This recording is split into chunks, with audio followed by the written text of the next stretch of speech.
Hello bro, I hope all feeling well. इस video में हम लोग बात करेंगे महान वैज्ञानिक स्टीफन हॉकिंग के बारे में। महान वैज्ञानिक स्टीफन हॉकिंग ने कहा था कि दुनिया में विकलांगता जैसी कोई चीज नहीं है। जैसे कि आपको यहाँ पे पिक्चर में दिख रहा होगा, ये रहे स्टीफन हॉकिंग। उसके बाद इनके बारे में जो है आपने अभी भी जो है बहुत सारी इंफॉर्मेशन को सुना ही होगा। तो हम लोग देखते हैं इनके जीवनी के बारे में। सबसे पहले बात करें तो स्टीफन हॉकिंग विलियम हॉकिंग ने दुनिया को अपने कई शोधों के बारे में चौंकाया। वो इतने हिम्मती थे कि डॉक्टरों द्वारा जिंदगी के 2 साल बताए जाने के बाद उन्होंने अपनी मौत को कई बार धोखा दिया और बुधवार को 76 साल की उम्र में इस दुनिया को छोड़कर चले गए। स्टीफन का जन्म 8 जनवरी 1942 को इंग्लैंड के ऑक्सफोर्ड यूनिवर्सिटी में हुआ था। बचपन से मेघावी स्टीफन ने सोच लिया था कि वो अंतरिक्ष वैज्ञानिक बनना चाहते थे। उन्होंने 2020 वर्ष की आयु में कैम्ब्रिज कॉस्मोलॉजी विषय को शोध के लिए चुना और इस विषय पर पीएचडी भी की। महज 21 वर्ष की उम्र में हॉकिंग की छाप विश्वविद्यालय में पढ़ने लगी थी। उसकी आंखों में सैकड़ों सपने थे, लेकिन एक दिन जब छुट्टियों में घर पर थे और सीढ़ियां उतर रहे थे, तभी उन्हें बेहोशी का एहसास हुआ और वो नीचे जो है जाके गिर गया। डॉक्टरों ने एक गंभीर बीमारी होने के संकेत दिए। मोटर न्यूरॉन और एक गंभीर असाध्य बीमारी का पता चला, जिससे शरीर लकवाग्रस्त हो गया और सारे अंग धीरे धीरे काम करना बंद कर देता है। उनकी उम्र महज 2 साल की बताई गई, लेकिन मौत को मात देते हुए हॉकी ने 50 साल से ज्यादा जिंदगी दी।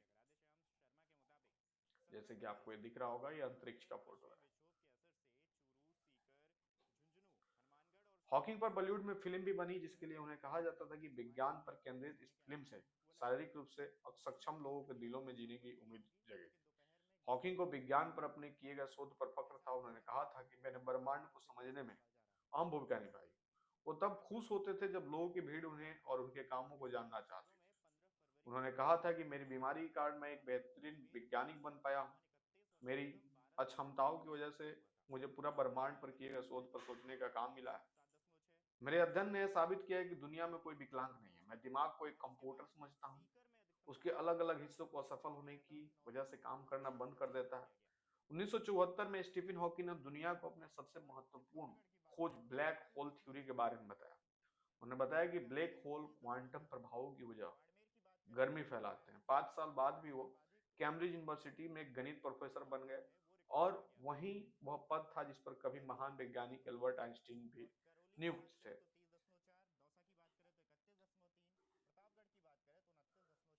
साल 1998 में प्रकाशित हुई स्टीफन हॉकिंग की किताब of brief history of time ने पूरी दुनिया में तहलका मचाया था। इस किताब ने उनके ब्रह्मांड विज्ञान के मुश्किल विषय जैसे बिग बैंग थ्योरी और ब्लैक होल को इतने सरल तरीके से बताया कि एक साधारण पाठक भी उसे आसानी से समझ जाए। इस किताब की 1 करोड़ से अधिक प्रतियां हाथों हाथ बिक गई।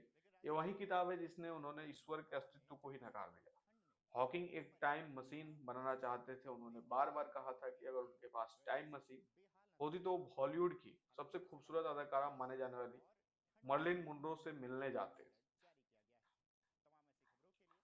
तो ये थी स्टीफन हॉकिंग से रिलेटेड थोड़ी सी इन्फॉर्मेशन। आई होप आपको काफी बढ़िया लगा होगा।